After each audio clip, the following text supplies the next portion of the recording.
if you have a genuinely good product, right, you should be proud about it, right? Because there's so many people out there successfully shouting out about their shit product, and it's still doing so well, you know. So I think, you know, the more you should shout out about your product. And I believe that if you can successfully make a Singapore distillery a thing of like an international thing, right? Like people all around the world, will be like talking about Singapore distillery, about like how they would talk about French baguette, you know. That's right. Dude, then other industry will be like, hey Tyler, can you make my club famous? You know, something. You know, or you can make my bakery famous or something. You know, like it's happened. Like it's happened, and it's related happening. skills. There's no, and like talk about the weather and other spirits. You know, with rums and whiskeys and aging. Like really, the sky's the limit. For us, we'll always be core gin, but we're always exploring and looking at other things. Yeah. And really, like, I think there's no better place to do it than Singapore. And we have everything in place to make it happen.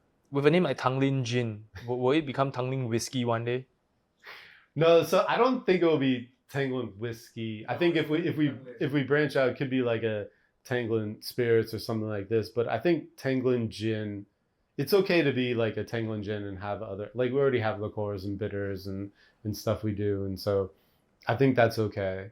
Of course, like you need to have that gin or something else because there's a Tanglin area already. Like you can't just can't just own Tanglin. If it's gin, then I think it should be Tanglin. Maybe. Rum, vodka, something else. So here's the other thing. Another Chinese name. Well, here's the other thing that a lot of people don't know. So we do white label. What's white label? So white label is basically companies or people will come to us and say, I want a vodka, I want a gin, I want a rum or whatever.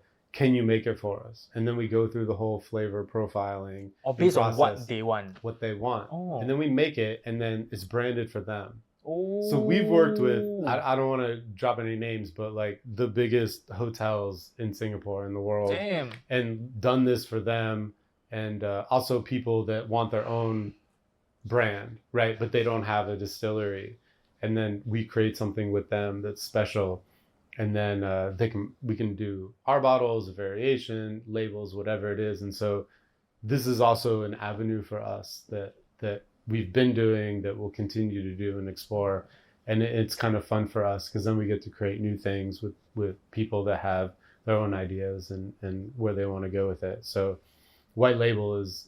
But do they kind of like privatize that idea? So they make you sign like a NDA or something like, hey, I give you this recipe to make okay, example, right? Let's just say like Shangri-La Hotel, example lah. Give you a recipe or something. Okay, can you make a Shangri-La gin? And then you make it, right? Then they tell you that, okay, you cannot copy my recipe now. Is there such thing? So it's not like we're making it. So it's their recommendation and vision, but they're not making it. Or the final product SKU. Well, we have to make it, right. But it's theirs. It's theirs completely. And we will not replicate it or touch it or do anything with it. Yep. And so that's the beauty of it. And so like a Shangri-La, and I used to work at Shangri-La, and so I'm very fond and they've done their own beers, they've done their own gins and stuff like that.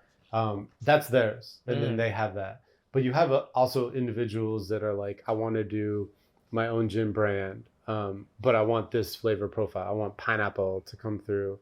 We'll make that for them. Then they just take it. We make it and they take it and they brand it and then they sell it. So this is quite common for a lot of distilleries and a lot of people that want to do it. Yeah, that's a good so alternative we also have income. that option. Yeah, it's like my podcast studio. You know, I can rent out for some other people to do podcasts. And I also can earn money. Right, dude. That's right. Same shit, man. I mean, maybe at some point when you get bigger, we can do a spirit just for you.